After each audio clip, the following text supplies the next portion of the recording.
సరస్వతి అంటే విద్యాధిదేవత, ఆమె భాషాధిదేవత, ఆమె వాణి, వాగ్రూపిణి. అందుకే ఇవేవీ కూడా ఇతర ప్రాణులకు సంబంధించినటువంటి విభూతులు కావు.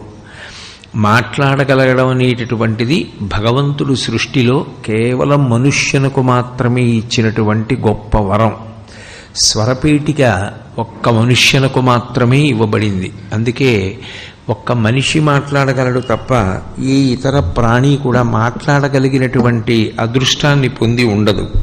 కేవలం మాట చేత తరించగలడు.